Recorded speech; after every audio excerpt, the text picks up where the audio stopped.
Hi, I'm Bill O'Reilly. Thanks for watching us tonight. The Holy War begins. That is the subject of this evening's Talking Points memo. The on-camera beheadings of 21 poor Christian workers from Egypt by ISIS jihadists in Libya has shocked an apathetic world which has largely accepted barbaric behavior by militant Muslims. As we reported last night, the White House issued a press release condemning the atrocities, but would not call the victims Christian, even though the killers openly said they were murdered because of their faith. The White House called them Egyptians.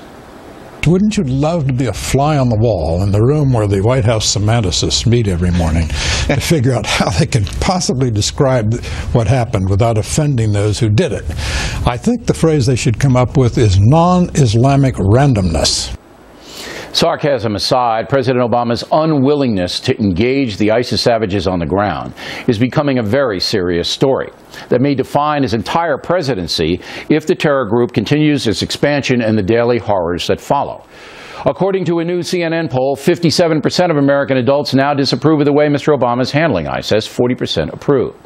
When asked if the USA should send ground forces into Iraq or Syria to confront ISIS, 47% favor, 50% oppose. But Talking Points believes if the ground action is defined as raids and not occupation, that number would go up quickly. Reaction to the beheadings in Libya was swift. Pope Francis saying, quote, "Their only words were, 'Jesus, help me.' They were killed simply for the fact that they were Christians. The blood of our Christian brothers and sisters is a testimony which cries out to be heard." The leading Catholic cleric in America, Cardinal Timothy Dolan, said, quote, "This is part of an orchestrated fanaticism, an ideology that sees Christianity, Judaism, and religion of peace as the enemy. Fanatics want to take over, and we can't let that happen. They threaten civilization, everything that is decent and noble about humanity. It is a worldwide crisis that cannot, must not, be ignored." This week there will be some meetings at the White House about the growing terror threat. We can expect a lot of speeches. Talking Points well understands that the wars in Iraq and Afghanistan have hurt America's ability to confront evil around the world. President Obama and many Americans do not have the heart for another global conflict after the intense loss of blood and treasure since the attack on 9/11.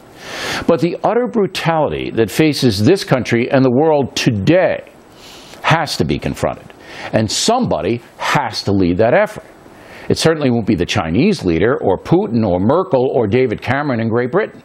The first three don't have the will. Cameron doesn't have the power. There is only one leader with the cachet to lead the fight, that reluctant warrior, Barack Obama. This is now a so-called holy war between radical jihadists and everybody else, including peaceful Muslims. ISIS has murdered thousands of innocent people who follow the teachings of Allah. The terror savages will kill anyone at any time. What is especially frightening is the continuing nonsense we see from Washington. We're killing a lot of them, and we're going to keep killing more of them. So are the Egyptians, so are the Jordanians. They're in this fight with us. But we cannot win this war by killing them. We cannot kill our way out of this war. We need, in the longer term, medium and longer term, to go after the root causes that leads people to join these groups, whether it's lack of opportunity for jobs. So Ms. Harf, who speaks for the State Department, John Kerry, is telling the ISIS killers themselves and the world that organized military opposition cannot defeat the terror group.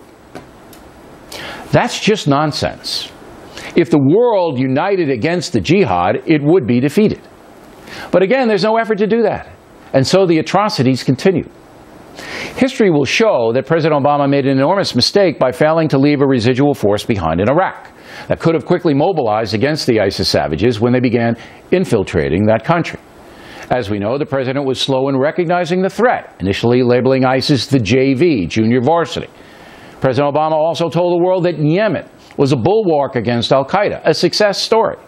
Yemen has now been overrun by jihadists, American Marines having to flee that country without their weapons. And so, on the president's watch, the following countries have become terrorist safe havens: Syria, Iraq, northern Pakistan, eastern Nigeria, Libya, Somalia, Iran, parts of Algeria, and parts of Afghanistan. That is quite a resume. We in America have been fortunate that our intelligence agencies and the FBI, as well as local police, have prevented another big attack like 9/11. Instead, we and other countries continue to absorb small blows from fanatical individuals. But with ISIS expanding its territory and recruiting thousands of fanatical killers from all over the world, no one is safe. Therefore, it is imperative that President Obama stop living in a theoretical, even fictional world. America is not able to fix economies in third world nations. We are not able to force Islamic despots to respect human rights. We are not able to convince the Iranian mullahs to stop supporting and harboring terrorists and to cease with the nukes. We simply cannot do those things, and to waste time throwing them out as possible solutions to dismantling the jihad is insulting and dangerous to the American people. The holy war is here, and unfortunately, it seems the President of the United States will be the last one to acknowledge it. And that's a memo.